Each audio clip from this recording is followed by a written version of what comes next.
Hey guys, Chicago injury lawyer Scott DeSalvo here. In today's video, I'm gonna cover the topic of what should I do if I have a bad doctor. So what do I mean by a bad doctor? Well, I represented this lady who had a very straightforward car accident, straightforward for me, traumatic for her, and she had some pretty good injuries, and she was in treatment for about a year before she, got back up to snuff and felt better. But, she hired me kind of late in the process. And at that point, she was 2/3 through her treatment or something like that, or close to done with treatment. So this was a doctor I was unfamiliar with, and I'm unaware whether this doctor really knows how injury cases and claims work, but impossible to get medical records from. Impossible to get a bill. And then, when it came time to settle the case and negotiate the lien, complete nightmare. So the way it works in a lot of these cases is,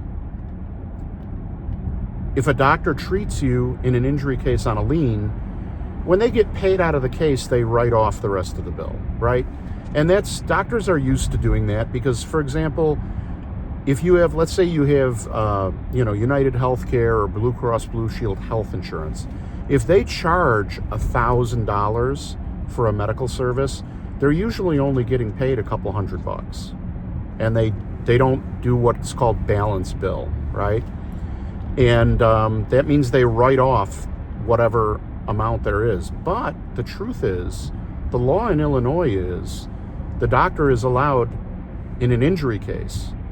If your doctor waits for the injury case to be paid, the law is that they can get paid their lien amount, and then they can still come after you for the difference between the amount that they bill and the amount that they got paid on their lien. Now, this isn't a problem in a lot of cases, because if there's enough insurance and there's a lot of settlement money, we ask the doctor to take a small haircut, and he or she is usually, if they do this kind of work, they're used to it, and they're like, look, we're still being paid far more than we would get through health insurance by treating on a car accident case, right? So they're happy to do it, and they're happy to take a little discount, and they make more money for their medical treatment that way, right? But the law says that they don't have to do that. The law says that they can collect the money from the lawsuit and still make a claim against you and sue you. So, this doctor was a nightmare, refused to give a deposition, wouldn't talk to me, started being snotty with her patient. And, the client went and saw the doctor and said, listen, all we need you to do is just give a deposition and just say what you think. We're not asking you. I never ask doctors to add anything to their testimony. I never ask them to lie, exaggerate, stretch, or stick their neck out at all. What their opinions are what their opinions are. But this doctor told the lady up and down, the car crash caused this problem with your neck. Doctor flatly refused to sign a letter, write a report, or come in for a deposition. And I told my client, when your treating doctor will not cooperate with us in court, and she's going to say, I don't know, to all the questions, how are we going to prove to a jury that this is related to a car accident and that the treatment was reasonable? If your doctor won't come to court, we have to subpoena them and force them come to court, and then they're not going to answer our questions. They're going to play games on the witness stand. What are we supposed to do? It's an unprovable case. Now, in her case, once I understood that she had a doctor who was not going to cooperate, not even just come into court and tell the truth, and get paid $1,000 an hour for a deposition, wouldn't do it. I don't know why. It's crazy to me. She wouldn't help her own patient. Anyway, as soon as I knew that was the kind of doctor we were dealing with, I knew that we had to settle the case. And thankfully, you know, it all worked out well. I was able to fight with the insurance company and get a great settlement offer. But this is one of those cases where, under a different circumstance, a bad doctor like this can kill your case. What if there wasn't a good offer and we had to go to court?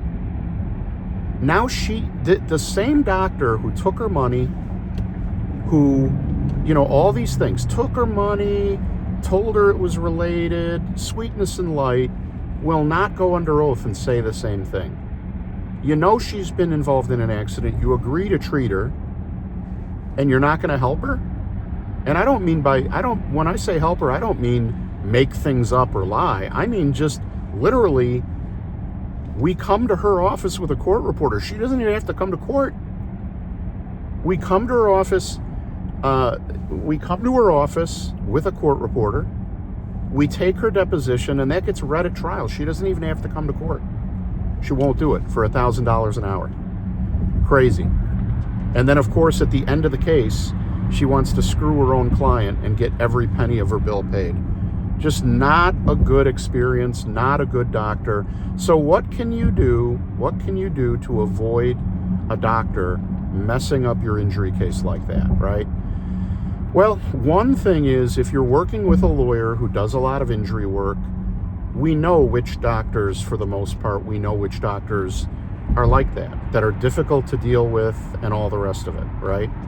So working with a doctor who is cooperative and will come to court for you, will give a deposition, is very important in an injury case.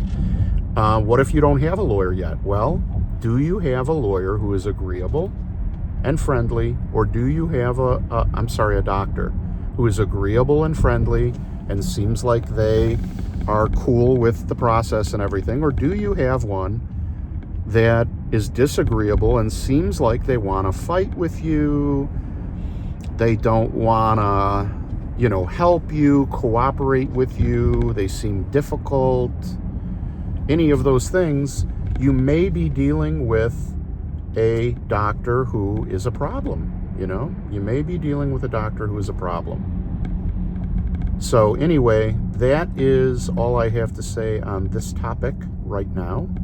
But definitely, you probably want to work with a lawyer who's familiar with doctors who can deliver the goods when you've been involved in an accident, right? You definitely don't want to deal with a doctor who is a big problem, and usually your lawyer can also bring the doctor to heel a little bit. Your lawyer can force the doctor to cooperate. But then the question becomes, if your lawyer is forcing a doctor to cooperate, is that going to result in a good outcome for you? I'm not sure it will. So, things to think about, right? But if you need a lawyer, you need help, you've been involved in an accident, or you know somebody who needs help and has questions from an accident, please give me a call at 312-500-4500. You can call me anytime, night or day, whenever you want. That phone always gets answered. 312-500-4500. If you're not ready to talk to a lawyer, I have some tools on my website that are very useful. One is called the Case Cash Calculator. The other one is called the Good Case Calculator. Tells you whether you have a good case or a bad case. Tells you what the value of your case might be. Best part, completely free to use. Right on my website, links in the description, free to use, 20 seconds flat. You have custom information on your particular situation. So check those out on my website. Check out my YouTube channel. Please like the video and subscribe. And if you wouldn't mind leaving me a 5-star review on Google, there's a link below. You just click the link. You go to the web, takes you right to the page, click 5 stars, say a kind word, hit submit. Big favor for me if you do that. Very competitive market in Chicago. Would really help me out if you were able to do that. What else we got to talk about? I don't know. I think that's it. So hope you and the family are well. And take care. In a quarter-mile traffic light, camera ahead.